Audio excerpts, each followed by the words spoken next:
नमस्कार दोस्तों। इधर एक तरफ अब्बास अंसारी की विधायकी रद्द हुई तो उधर उत्तर प्रदेश की सियासत में एक बड़ा उफान आ गया। एक बड़ा हलचल जो है वो उत्तर प्रदेश की सियासत में अब मच गई है, क्योंकि पहले ही अगर बात करें एनडीए के अंदर संजय निषाद हो या अनुप्रिया पटेल हो या फिर खुद ओपी राजभर हो, वो पहले ही ये ऐलान कर चुके हैं कि हम उत्तर प्रदेश के अंदर आगामी जो ग्राम प्रधानों के चुनाव होने वाले हैं वो हम जो है संयुक्त रूप से नहीं बल्कि अलग अलग वो चुनाव लड़ेंगे। यानी 2027 की तैयारियां अब एनडीए के सहयोगी दल जो हैं वो कर रहे हैं। ऐसे में अब ओपी राजभर का बड़ा बयान सामने आया है। उन्होंने ये साफ कह दिया है कि अब्बास अंसारी की विधायकी जो गई है ये गलत तरीके से गई है। हम इसको सुप्रीम कोर्ट और हाई कोर्ट में चैलेंज करेंगे और ये मनमाने तरीके से यहाँ पर किया गया है।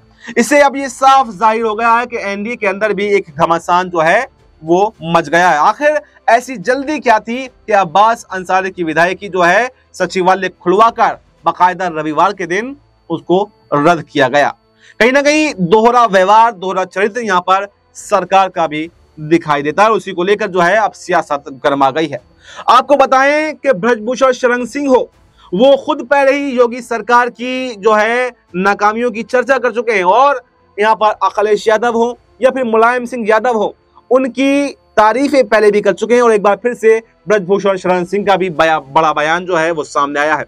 ब्रजभूषण शरण सिंह ने कहा है कि मेरे और अखिलेश यादव के रिश्ते बहुत अच्छे हैं, हम साथ में हमने काम किया है और जब मैं सांसद था तब भी मेरे उनसे जो पर्सनल रिश्ते हैं वो बहुत ज्यादा अच्छे थे। इसी के साथ ही कहा यह भी जा रहा है कि ब्रजभूषण शरण सिंह भी अब भाजपा से जो है वो किनारा करने की बात कर रहे हैं। हो सकता है कि 2027 के विधानसभा चुनाव से पहले ब्रजभूषण शरण सिंह भी भाजपा छोड़कर समाजवादी पार्टी में शामिल हो जाएं, क्योंकि उनको यहाँ पर शिवपाल यादव का भी करीबी बताया जाता है। तो एक तरफ हम देख रहे हैं कि एनडीए में अनुप्रिया पटेल हैं वो अलग जा रही हैं, इसके अलावा संजय निषाद जो हैं वो अलग यहाँ पर पंचायत चुनाव लड़ रहे हैं और ओपी राजभर जो अब जो है एक गुस्से में आ गए हैं कि आखिर कैसे उनके विधायक की जो विधायकी है वो रद्द कर दी गई। क्योंकि जो संख्या बल होता है आपके विधायकों का, सांसदों का, वो ही आपकी हैसियत तय करता है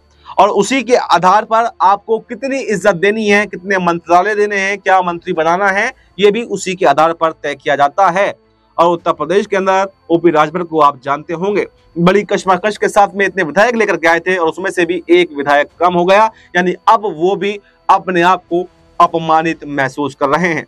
इसके अलावा केशव प्रसाद मौर्य वो भी मौके की तलाश में बैठे हुए हैं कि कब उनको कोई मौका मिले और वो यहाँ पर योगी आदित्यनाथ से अपना बदला ले सकें। तो ये देखा जा रहा है कि उत्तर प्रदेश के अंदर इन दिनों सियासी घमासान मचा हुआ है और कुछ समझ में नहीं आ रहा कि आखिर क्या होने वाला है। वहीं पर आजम खान की बात कर लेते हैं। आजम खान को लेकर सियासी अटकलें लगाई जा रही थी कि अब आजम खान जो है वो रिहा हो जाएंगे और जो है अखिलेश यादव के साथ में खड़े हो जाएंगे। शायद योगी आदित्यनाथ जब घिर गए हैं तो आजम खान पर दांव खेल सकते हैं और उनसे कोई डील कर सकते हैं। लेकिन अब आजम खान की बात भी कहीं ना कहीं गलत साबित होती हुई दिखाई दे रही है। आजम खान ने ये साफ कर दिया कि मैं चाहे जेल में रहूं या फिर मैं बाहर रहूं, मैं जो सियासी फैसला लूंगा वो मेरा खुद का फैसला होगा, मैं कोई डील नहीं करूंगा, मैं किसी के दबाव में नहीं आऊंगा। और ये देखा भी गया कि वापस से अब आजम खान के परिवार की मुश्किलें बढ़ने लगी हैं, क्योंकि अभी डीएम कोर्ट से अब्दुल्ला आजम और तंजीम फातिमा जो आजम खान की पत्नी है उनको बड़ा झटका लगा है। उनके शस्त्रों के लाइसेंस जो था 32 बोर का वो भी रद्द कर दिया गया है। तो यानी आप देख सकते हैं कि एक तरफ यहाँ पर केशव प्रसाद मौर्य हैं, एक तरफ ओपी राजभर हैं, संजय निषाद हैं, अनुप्रिया पटेल हैं और इसके अलावा जयंत चौधरी हैं।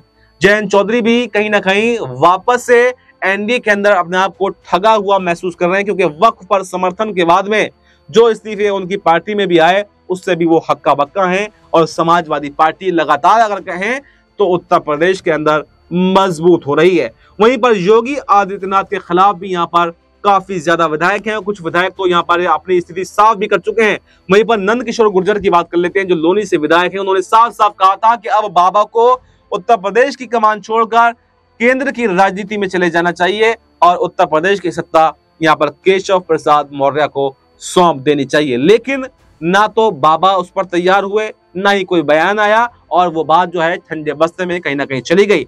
उसका बदला भी केशव प्रसाद मौर्य लेने की तैयारी में जुट गए और कहा यह भी जा रहा है कि 2027 के चुनाव से पहले पहले या तो योगी को हटाया जाएगा, और योगी को अगर हटाया नहीं गया तो ये बीजेपी की सबसे बड़ी भूल जो है वो साबित हो सकती है। और कहीं ना कहीं केशव प्रसाद मौर्य उससे पहले कुछ सहयोगियों के साथ में, कुछ एनडीए के सहयोगियों के साथ में मिलकर बड़ा खेल कर सकते हैं और उत्तर प्रदेश के अंदर जो है बीजेपी को बड़ा नुकसान हो सकता है।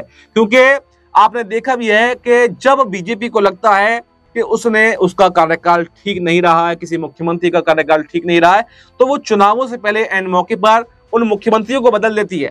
ऐसा इतिहास बीजेपी का रहा। अभी आपने देखा होगा हरियाणा के अंदर चुनावों से ठीक कुछ महीने पहले यहाँ पर मनोहर लाल खट्टर को हटा दिया जाता है, नायब सिंह सैनी को कमान सौंप दी जाती है। इससे पहले आपने उत्तराखंड में देखा होगा कि कैसे एक कार्यकाल में 3-3 मुख्यमंत्री बनाए जाते हैं। उसके बाद में पुष्कर सिंह धामी के खिलाफ भी अब ऐसी ही कुछ बातें आ रही है कि चुनाव से पहले उनको भी हटाया जाएगा। तो कहीं ना कहीं योगी आदित्यनाथ के लिए मुश्किलें जो है उत्तर प्रदेश के अंदर बढ़ रही हैं, और कहें तो बीजेपी की भी मुश्किलें अब बढ़ रही हैं। एक खौफ यहाँ पर अखिलेश यादव का यहाँ पर बैठ चुका है और तमाम कोशिशें की जा रही हैं, लेकिन अभी तक कोई रणनीति बनाने में बीजेपी कामयाब नहीं हो पा रही। तो ऐसे में ये देखना आप काफी दिलचस्प होगा कि जो एनडीए के सहयोगी दल हैं, अनुप्रिया पटेल हो, संजय निषाद हो, ओपी राजभर हो, इनका अगला कदम क्या होने वाला है। क्या ओपी राजभर अब आर पार के मूड में आ जाएंगे? जिस तरह से उन्होंने यहाँ पर विधायक की जाने पर आग बबूला रवैया अपनाया है और हाईकोर्ट सुप्रीम कोर्ट जाने का चैलेंज किया है, उसके बाद तो यही कहा जा रहा है कि ओपी राजभर भी अब बड़ा खेल करने की तैयारी में है। और अगर पंचायत चुनाव के नतीजे अच्छे रहते हैं एनडीए सहयोगियों के, अनुप्रिया पटेल और संजय निषाद के, तो वो भी कहीं ना कहीं साथ छोड़ने का मन जो है अब बना चुके हैं। तो ऐसे में और ब्रजभूषण और शरण सिंह का, जैसा कि मैंने आपको बताया, उनकी नजदीकियां लगातार समाजवादी पार्टी से बढ़ रही हैं और उन्होंने पहले भी कहा था कि मैं कोई मुंगेरी लाल के सपने नहीं देखता हूं, भाजपा के अंदर मुझे मौका नहीं मिलेगा और मैं अब कोई नया रास्ता भी चुन सकता हूं। ये देखना आप काफी दिलचस्प होने वाला कि 2027 के चुनाव से पहले क्या जो बीजेपी जो कभी 2 बार लगातार सत्ता में वापसी आई, क्या तीसरी बार वो सत्ता में वापसी कर पाएगी, या फिर अखिलेश यादव के साथ में आकर योगी आदित्यनाथ जो हैं वो घुटने टेक देंगे और उनकी बड़ी हार हो जाएगी। फिलहाल इस रिपोर्ट में इतना ही। इस रिपोर्ट पर आपकी क्या राय है, कमेंट बॉक्स में अपनी राय जरूर दें और हमें दीजिए इजाजत। नमस्कार।